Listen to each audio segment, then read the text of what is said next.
at the Outback Motor Speedway, the Raymond and Frank Hot Shoe 240. It's been a memorial race, really, for the last 4 years. We've dedicated to everybody who's lost a loved one here at OMS. I want to thank Dave Daggett from Rhino Linings, and he's sponsored us for the last 3 years. Got to thank him. But here's Trevor Feathers, another win for him. He's stroking pretty good, and first time you've won this. Andy Kirby was the first one to win it, then Brent, then Alan last year. So now we got one race here that we ain't had a repeat winner yet. Yeah, we had an awesome year last year, and this is about one of the only races I didn't win.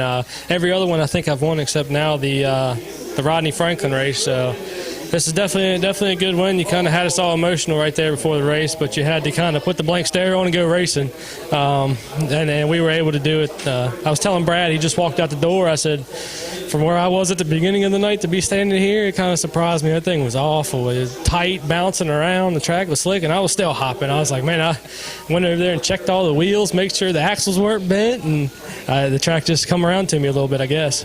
Yeah, to be honest with you, your car looked a little unsettled on, I think it was like lane 3, and then I think it was, I don't know, another lane, but then other lanes it looked like it was, so you definitely had, I don't know if the track was throwing you off, was maybe a few lanes had better traction than the other. What do you think? Well, the only thing that I kind of noticed with my car, and I've been noticing this past couple of weeks, is lane 3, my motor's a little dead. So I try to push it a little harder, and it gets to bicycling some, and it's uncomfortable. So I just got to kind of tell myself back down, make my laps. I know right there with a 15-lap segment, I should make 13, maybe 14 laps if I'm good. So instead of trying to run with the guy on lane 1, I just needed to make my laps and come out of there without wrecking a lot. Which beginning of the race, it was kind of like, man, if it was there, it was coming towards me. So just got lucky tonight. The second half of the race, Alan had a couple untimely wrecks and just got caught up in some mess, and I was able to kind of get some distance on him and run a little smoother. Well, I actually thought we was going to be off to one of them races like we had a couple of weeks ago where it was nothing but wrecks, and really it was who's going to survive. But actually it seemed like they kind of got them out in the first couple of rotations, and then after that it was a pretty clean race from there on out. Yeah, before we started that second rotation, or the second segment, man, we couldn't wait to get done the eighth segment, man. It was bad. I think we 6 or 7 wrecks in 4 laps, and that's just part of it. Everybody running so hard, you know. Everybody in this garage has a real good shot to make the race, and when you make it to the feature, you got to step your game up, and you got to push that a little harder and get your lap times down a little further. So it all comes with time, and wrecking happens.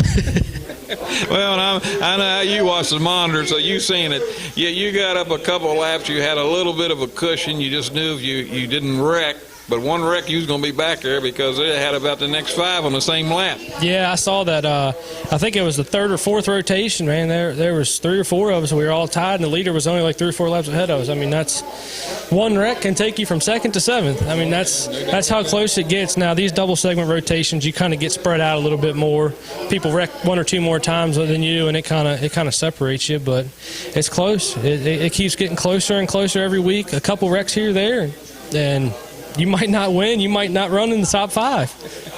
Well, now, you come off the Big World 100 win, so you didn't have to start on lane 8, but now you will have to start on lane 8 next week. But, yeah, I think that's all mentality to you. Just like what you said, you got to make your laps. Yeah, definitely. I don't have a problem starting on lane 8. Last year when we were running real good and winning a lot of races, we started on lane 8 just about every week. So I kind of got used. I knew what I needed to do, how I needed to run my car, how hard I needed to run my car, and I was able, once I busted off that first win in lane 8, I kind of knew what I needed to do and picked up a couple more. But I believe this makes every lane I've won on now. Just won on 7, so that's a good thing.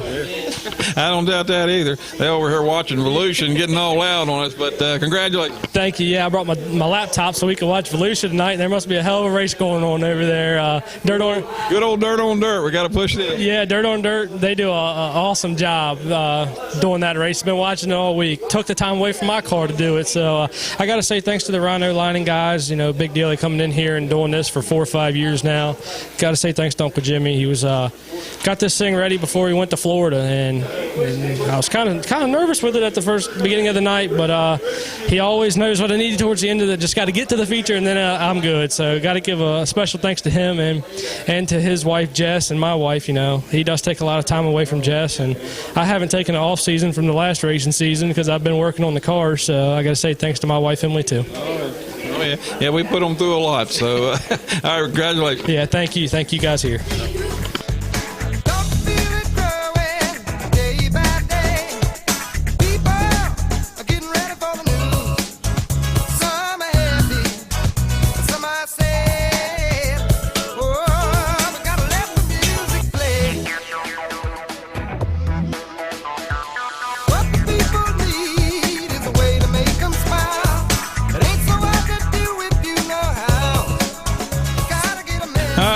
Here we are back at Outback Motor Speedway for the Hot Shoe 240, Raymond and Frank Hot Shoe 240. Again, thank Dave Daggett from Rhino Linings, Valley Accessories. But here's Austin Nichols, finished second. Best finish you've had here at OMS. Yeah, car felt really good tonight. Junior put a hell of a setup on it and got us to the front, kept us in front of everybody, but a couple laps short of that McFarland chassis. It's kind of hard to beat.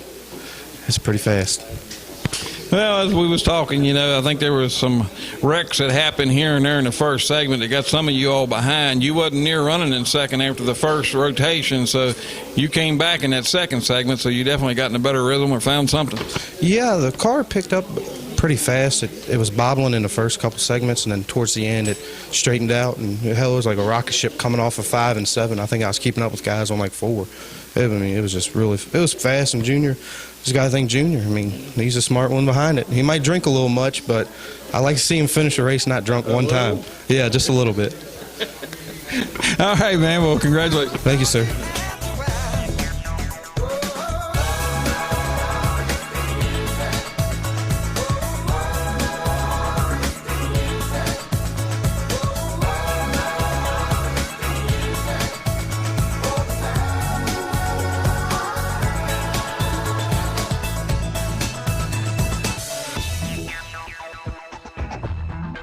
All right, here we are back at Outback Motor Speedway for the Raymond and Frank 240. The Frank was Frank Saggy, Alan Saggy's dad.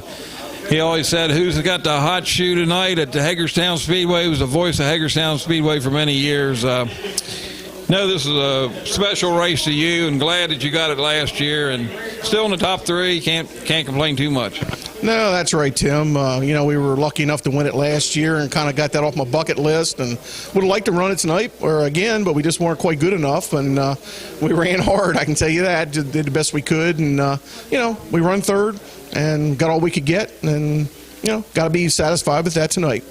Yeah, I was telling Trevor, you know, he got up, he had a couple lap on everybody as far as, so a little bit of cruising, one bad mistake, and he was going to be right back with you. But, man, you had like 5 of you all battling for second place. Yeah, it was pretty intense and tight there from second through sixth. You know, Trevor got out there and got a little cushion, but not a great cushion. Like you said, he was still a mistake or two or a bad break or two away from being right in the mix with the rest of us, and he didn't finish on a real good lane, so it was hard for him to make up time. He just needed to maintain.